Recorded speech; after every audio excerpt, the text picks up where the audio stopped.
everyone. I'm Keith Kamholz. I'm an effects soup at the Mill in London. I'm also an educator on Patreon and Vertex School.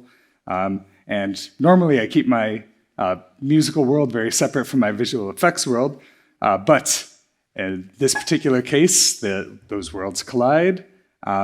He's a musician known as Mechanical Vein with Hybrid Black Records. And this, I've done a lot of big feature film work for the last 15 plus years, but not every project has the big team budgets, the pipeline, the time, the manpower, etc., to do all the things you'd want to do. So, I spent so much time doing that, and I'm always looking at ways to kind of flex Houdini's tools to allow us to create lots of awesome content without, big teams and tons of time and money and etc. Because especially for music industry projects or passion projects or whatever, there's not a great supply of that.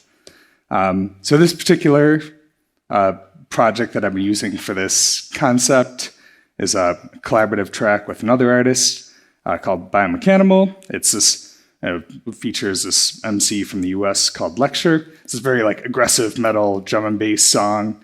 And I'm known as a destruction guy, so it's kind of the perfect opportunity to do some, very angry destruction art stuff, which is exciting. That's very much my thing.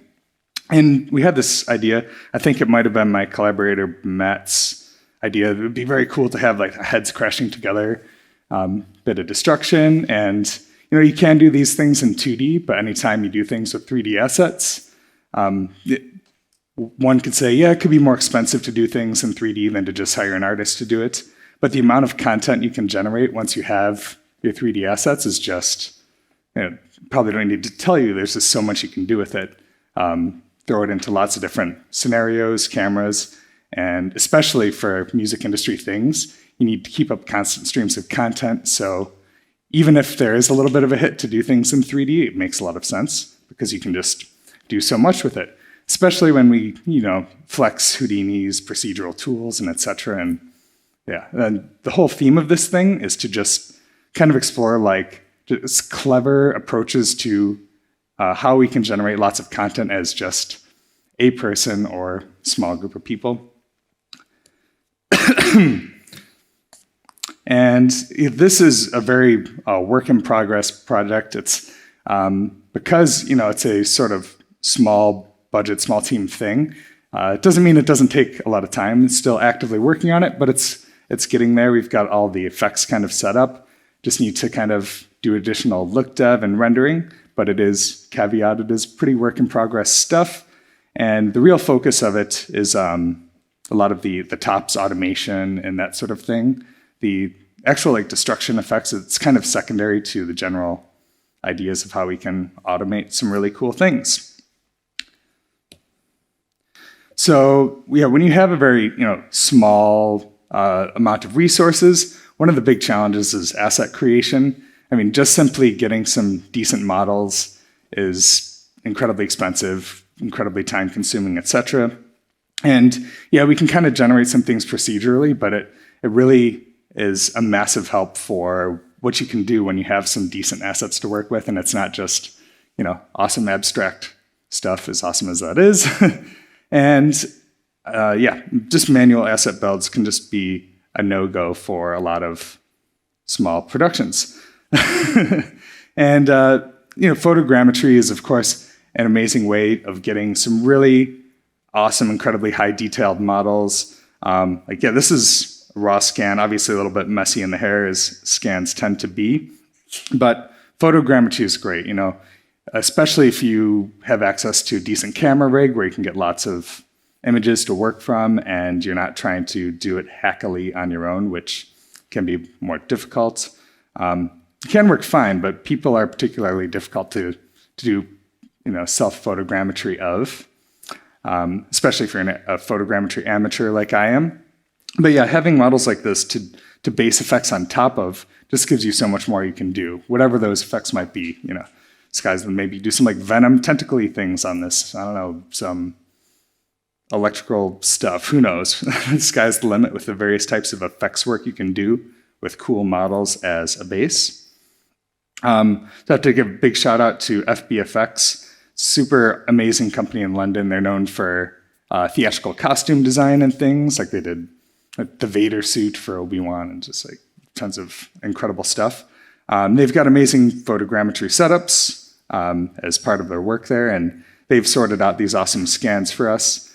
And even places that are quite legit, I think I've not priced it out a lot, but if you compare the amount it costs to really build assets nicely versus photogrammetry, I'm guessing it's not terribly expensive to get decent scans when you compare it to that. But I won't pretend to have like actually priced that out or anything. But yeah, it's super helpful to have access to these awesome scans for this. Of course, there are lots of downsides. Meshes can be very messy. Some things don't resolve well, like my collaborator's hand doesn't actually look like that. So yeah, he has a real hand, and yeah, some things just don't resolve nicely, can require a fair bit of cleanup, and the assets are very heavy. They're like 20 million polygon scans, and you can see in the face one, it captures every little crease, it captures eyelashes and such. It's crazy. But yeah, there are downsides. You know, we put them in a pointy cap because hair doesn't resolve well, especially long hair. So there are certainly downsides. You don't get everything for free with 3D scans. Some of those downsides are actually not too bad, because one of the most kind of difficult things to escape in CG is everything looking super perfect. So like kind of a lot of those imperfections in the 3D scans, like actually for these things, I like to leave it untouched because it actually gives it kind of like a nice like texture to it, especially once it's nicely lit and rendered and you're maybe crushing the colors a little bit so it doesn't just look noisy. And yeah, a lot of these imperfections kind of lean into, especially when you're your own client and you can make that decision. But yeah, it's just those imperfections can actually be a bonus, because who wants their CG to be super clean and perfect? Sometimes it's way too messy, though. That looks really disgusting, especially with the spec. But yeah, some of those imperfections are just way too much, and a lot of procedural techniques can help us to improve some of these things, like all the spiky bits on the arm and things like that are really not great. So in this particular case, you can do things like manually select the areas you want to fix. In this case, I'll create a VDB for that area, smooth it out a bit, and then, I don't know how easy you can see it, but those particularly spiky parts stick out of the smoothed VDB. And then you can just use that to select the particularly problematic bits. And I'm expanding that group a bit and using Delta Mush, or you could use some other things to kind of smooth that out. And you just do a lot of this stuff to clean up those little problems. And yeah, like a lot of these procedural solutions in Houdini are very helpful for those kind of cleanup tasks. Like I said, the hair is pretty problematic. Similar thing for that. Sometimes it's just too problematic to work with and you have to do a bit more to it. But oftentimes, if it's something like this, you can just, once again, just select it and Delta Mush it out, and it's kind of fine, at least for my purposes. This is supposed to look kind of like carved in stone a little bit, so a lot of those kind of gnarly details are kind of desirable. Also, you'll notice like some areas of the meshes don't resolve with nearly as much detail. They don't have as many properly resolved points there. Not sure how hard it is to see with the black on black, but yeah, those areas around the abdomen are super low res, and some of those things don't look nice, especially for stills and as opposed to animation. So some other fixes applied as well, like measuring the area of the polys and finding the big ones and remeshing those and adding a bit of noise and such. That's what it looked like before. And after you find those problem spots and add in a bit of detail, it becomes more cohesive with everything else. So you can certainly get a little bit clever about how you can process some of these things to fix some of those issues with as little manual nonsense as possible. Some of these scans are pretty amazing with the data you get as well. Like this is a 20 million poly scan with the data actually, color data baked into the points, which is super cool. It's like no textures or anything. So in this particular case, I actually just like remapped the actual color data on the mesh, and it's just incredibly cool to be able to do that with no texture nonsense, no shader things whatsoever. You don't always get things that way. Different scans can give you different types of data, but in this particular case, especially because I'm not like a big texturing guy, etc. I'm amateur at best with that stuff. It's really nice to have all this really nice color data like actually in the model to manipulate directly. It's super cool. So yeah, that's a lot of what went into the creation of this particular image, which isn't really the focus, but I still wanted to talk about it just because it's good to kind of see what some of those little procedural fixes are for some of these scans. For the breakdown project, which, the one where we had the heads crashing together, originally we were just planning to do these heads crashing together, but we said, if we have access to these awesome scanning abilities, we can get these full body scans and just do a full video of just all of these bodies disintegrating. I don't feel so good type stuff. And yeah, we have many more models on this. I kind of picked 19 hero poses we wanted to run through the system. And because this is, animation video, we don't have to obsess over some of the details as much as we did before. The stills are much less forgiving, but there are a bunch of different problems, particularly my friend Matt here with his little pointy hat we have to deal with. And the original design had some very carefully procedurally designed hair and such. And we just have to make sure all these models work nicely in a procedural system. And because there are like 20 million poly models, they're incredibly difficult to review. I mean, I don't do a ton of freelance work at home or anything. I do all my work on this ThinkPad laptop as of now with an eGPU. So I don't have a super impressive workstation or anything. But just to be able to review the models and find the ones we'd like and do anything with them, it was extremely helpful to, and that's where some of the automation stuff starts, to just do poly reduction on all of these things. This file pattern top is a great starting point for a lot of these automations because you just point this file pattern top to location on disk with wildcard characters, and it'll find all of the files there. It'll create global variables for the current, it'll create work items, first of all. All the little dots are different scan files on disk. And then I think I have a slide for it. Yeah, for each of these little work items, the scan files on disk, it creates, for the currently selected one, you've got your directory info, your extension, your file name, etc. Then we can, of course, just read that and process each of them based on that information. I'm also doing a bit of string wrangling on the directory structure just because the way I received the scans had them in a Keith folder and a Matt folder and a head versus body folder. So I'm just saving that information as well in case it comes in handy for naming conventions or treating the head scans different from the body or etc. So that's where this attribute create top will, for each of those work items that it's reading in from disk, it's creating those global variables as well, so that we always have access to which artist or scan type at all times.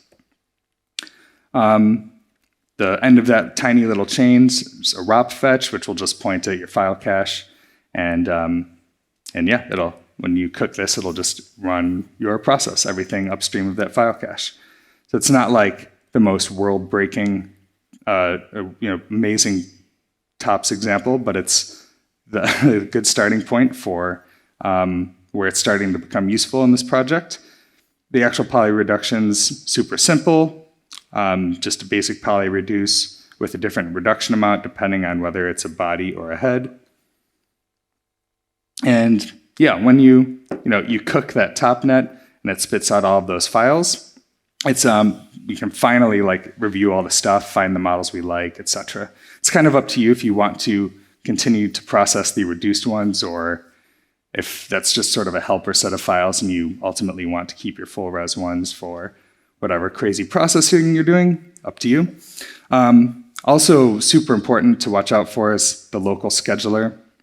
When you're doing something like this, I don't want to load up multiple 20 million poly models on my laptop. I made that mistake exactly once and never again. Yeah, it almost melted a hole through the desk, I think. But yeah, so make sure you have it set to single mode on your local scheduler when you can't handle multiple iterations of whatever you're running. So that's potentially easy to miss, and quite important. And trying to keep things as procedural as possible. Running out of time fast. Trying to keep things as procedural as possible, but there are some things that are hard to proceduralize. Like I've had to kind of manually size normalize them. I can't really do it based on bounding box with all the different poses kind of skewing bounding box sizes. If anyone has any brilliant ways of not doing that manually, I'm all ears. But when you have procedural setups, you want to make sure all of your models are the same size, because it's going to affect fracture densities, being able to use the same cameras between them. Just want to make sure your input's consistent. We had some stylized hair, which I won't spend any time on because it's not probably the most technically interesting thing. Just set up some procedural curves and whatnot, bit of poly wiring, a bit of tubes in this rest pose.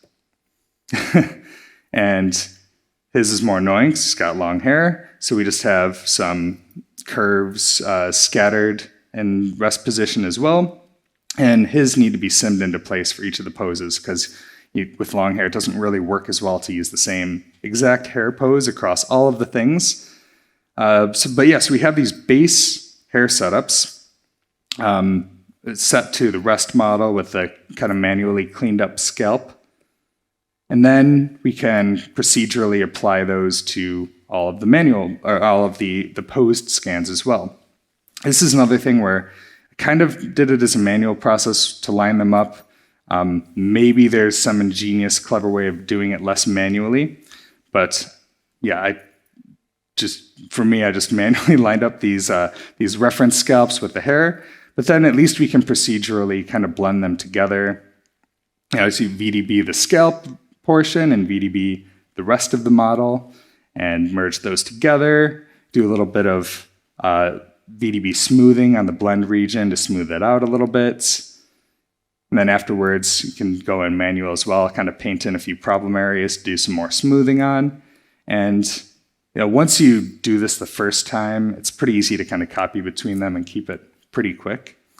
So it's kind of semi-procedural, semi-not.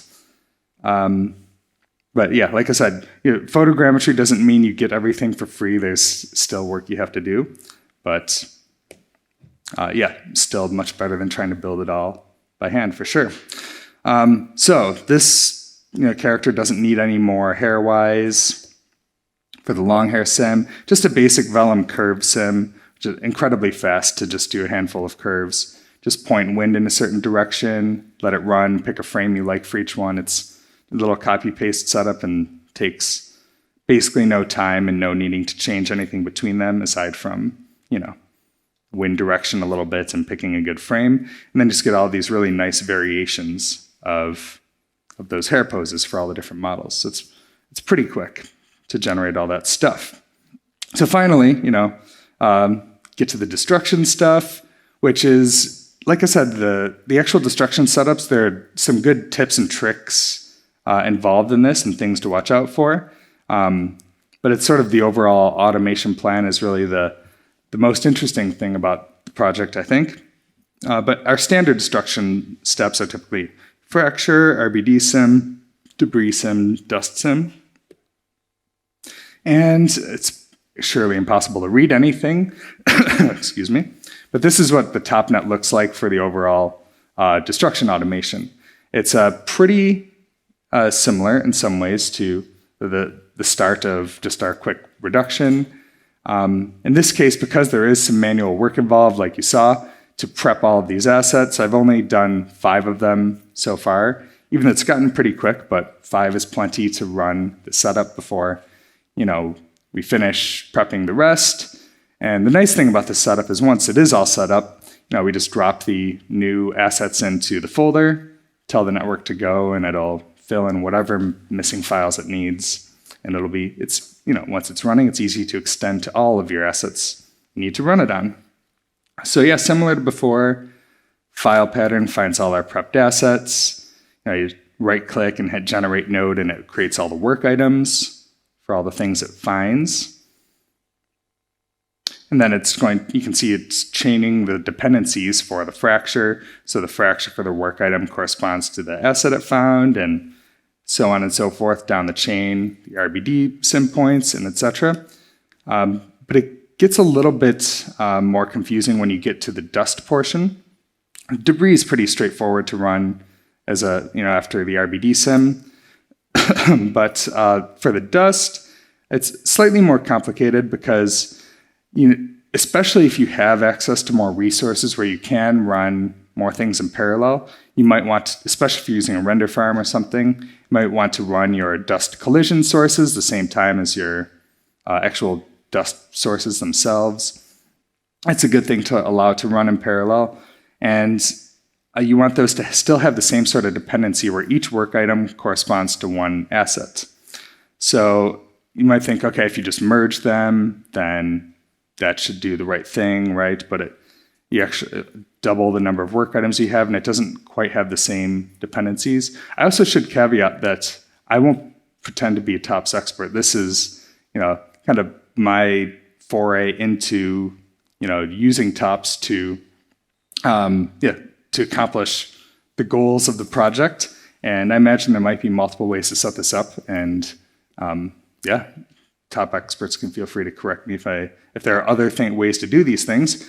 But in this particular case, using a partition by node with the partition for each set to input work item tuple, that'll kind of pair up the two things we're chaining in. So it still associates, we have the 5 work items on the partition by node, and it has the correct dependencies for the corresponding dust source and dust collisions.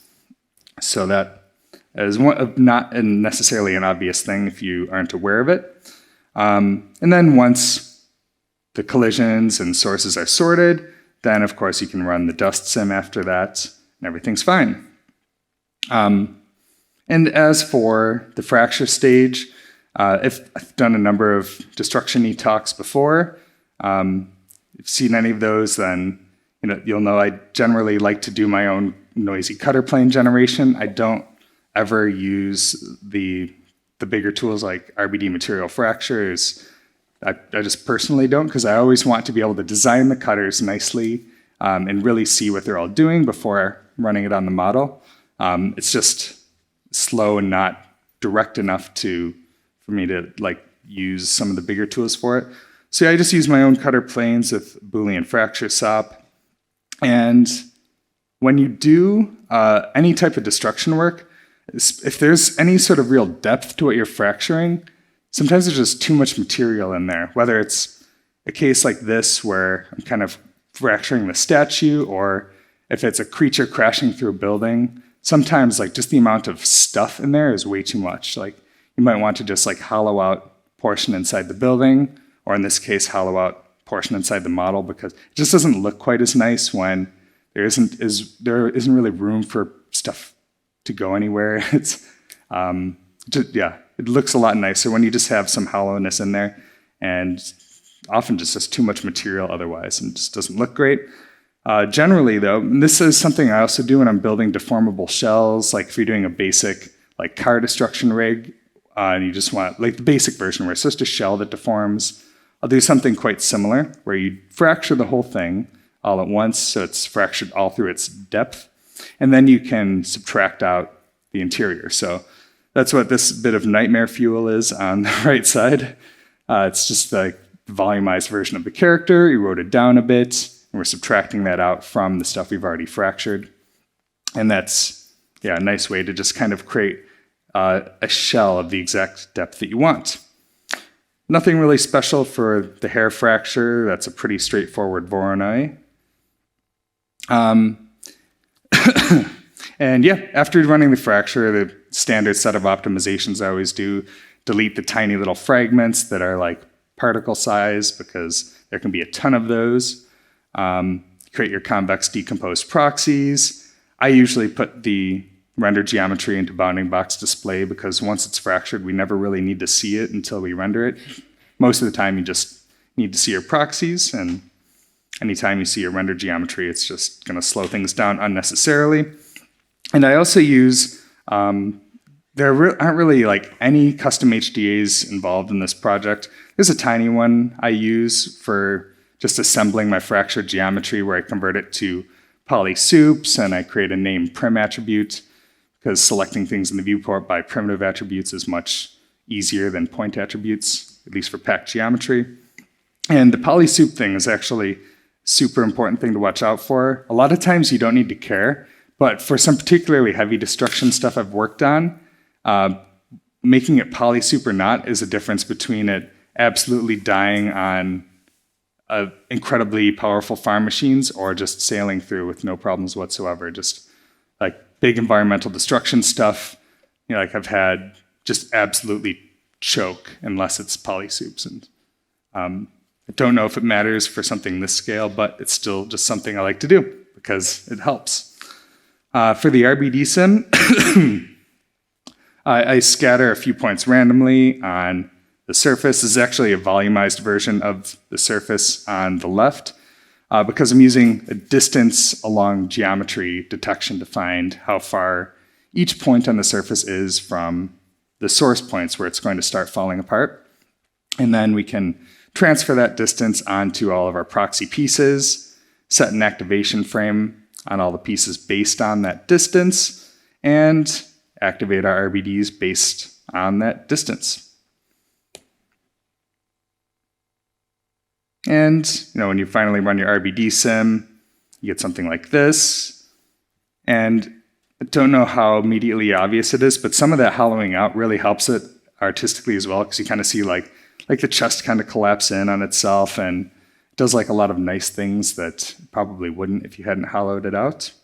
Of course, like almost every destruction shot doesn't look great when you just look at RBDs, which is why anytime a soup or whoever might want to view your RBDs only, it's not ideal and best to be avoided, because sometimes there's so much going on with your secondaries. The RBDs serve as little more than a nice source for your debris and dust in some cases. Always best to show things in context when you can. For debris, I generally almost always use bullet RBDs for it. I don't really bother with particles. Just somewhat, I mean, I might be also biased because I'm a destruction person, so I'll use RBDs for everything. Maybe do ocean and RBDs someday. Probably not. But yeah, generally, you know, bullet can handle a lot of these tiny little RBDs, and you can get much better and much more interesting shapes than you will out of pop particles, even if a lot of them are like particle size and, you know, pixel space and everything. You just get much more interesting behavior out of these collisions than you would out of pure point particles. And this is also inheriting the activation frame data from the RBD sim. For instance shapes, not too much to say there, but I usually do a basic fracture for my instance shapes and just procedurally select the tiny pieces to use as my debris instances, rather than try to just do like, I don't know, noisy shapes or whatever. But for the debris portion, this is actually like a super helpful tip to remember. By default, when you do a bullet sim, it's going to use convex hulls for your collisions, which for, you know, standard RBDs, it's probably what you want. But for these tiny little debris pieces, we don't see the collisions that nicely. So we don't need the overhead of doing all collisions with the convex hulls, which are the ones on the right. You can do lots of much more primitive shapes, boxes, spheres, whatever. I haven't had the time to like actually do a comparison of how all the shapes compare to each other. Would like to find time to do it at some point. But the middle representation using capsule collisions represents these little pieces really well. It gives us incredibly fast collisions and still absolutely accurate enough for these purposes. And for like an initial test sim, a very terrible initial simulation was almost 2 hours with that massive number of debris bits when they were convex hulls, and it came less than 25 minutes just by setting them to capsules. So that's really like a massive help. One thing to watch out for, and I'm hoping this is outdated information soon, is when we do RBD emissions with the bullet solver, the transform points that we get, we typically want to cache out the single point transform data for all the pieces we've simmed, and then use that to transform your RBD pieces afterwards. But when you're doing RBD emission, especially if you're kind of scaling your pieces before the sim, you don't get like proper scale data out of those transform points. And I feel like I may have seen cases where transform points are slightly wrong, but could be a lie, but I think I've seen that. But in any case, I usually just generate new transform points based on the simulation geometry. So it's just kind of a standard thing I do with RBDs most of the time, but especially with debris emission. It'll just do an extract transform comparison to the packed rest of all the pieces. So our RBD bullet solver, it's spitting out all the debris geometry, and then for each of those, kind of puts it at the origin, resets its intrinsic transforms, and compares it to what it actually is out of the simulation. And then it recreates new transforms so that we can always easily instance our debris pieces back on later, and we have correct scale data and everything, which requires a little custom instancer as well. So it's just going to, and that's kind of the annoying thing where my understanding is that we can't just do transform pieces, or we can't do copy to points with the type of data we get out of the RBD sim. They just don't go together. So you have to do a combination of both. You have to do copy to points to create the correct number of pieces you ultimately need, and then do transform pieces to apply the transform data, which is kind of like more steps than it should take to re-instance a debris sim. So that's why I'm hoping it's outdated info soon. Like, love to see more tooling around that. 2 minutes? All right, lightning mode. We're actually doing better than it might seem, time-wise. I'm almost there. So yeah, that's our debris sim. Lots of extra detail. And since we only have 2 minutes, it's probably a good thing. I only glossed over the dust sim portion, which is quite standard. I trail my sources and backwards in time a bit so you don't get stepping. You don't have to crank up substeps, whatever. So it's just trailed sources, emission inherited from RBD activation time, buoyancy in the -z direction, slow solver timescale. This, I didn't have time to really run proper full-length animation or anything for that. But dust sim itself is fairly straightforward. So, so once again, it brings us back to our TOPNET here. So, once you select a work item to kind of test all these things on, and everything's working beautifully, of course, with no problems, because that's always how it goes, then you can just, anytime drop in additional prepped assets, cook whichever of these top steps you want it to run, and it'll fill in whatever files are missing for all the work items you create. On the rendering side of it, this is, like I said, a caveated, very work in progress project in general. There's still a lot of lookdev to be done on this. We're looking at a couple things to make it extra visually impactful and extra AOVs for flexibility and comp and etc. I've been using Karma XPU locally on my machine, but it's worth pointing out that even if it's significantly faster, if you wind up using a render farm, it might be much cheaper to use Karma CPU, because oftentimes farm machines with a decent GPU on them will be a few times more expensive than a purely CPU farm machine might be. So yeah, depending on your ultimate render solution, that could impact your choice of renderer. Which, yeah, and yeah, so I've been, like I said, very work in progress. I'm still looking at processing options, whether that would be a home workstation or cloud farm like Grid Markets, or seen some other cloud type machines where it's sort of like remote desktop into a powerful machine, which is also an option. So yeah, as I'm kind of like trying to get this thing to the finish line, we'll see what the ultimate solution is. And for your own needs, it could be very different. And yep, kind of like I said, we still have a number of things to really get this to the finish line. Little issues, some extra asset prep, et cetera, and looks likely we'll probably do some proper tutorial content on this entire thing.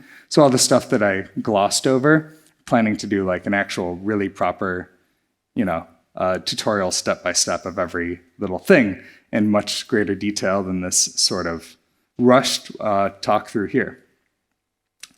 So yeah, hopefully I got it under the wire in those last couple minutes, or close enough to it. But yeah, I appreciate everybody, coming and checking out the presentation. And yeah, it's been a long time since I've been to FMX, so it's very cool to be back. You can find all the links to my socials and Patreon and et cetera at keithdigital.com. And yeah, like I said, we should have some more tutorial content coming out for this overall thing soon. And did we allocate enough time for questions and things, Chris? No. Well, I'll be around. You can feel free to ask me questions directly if you want.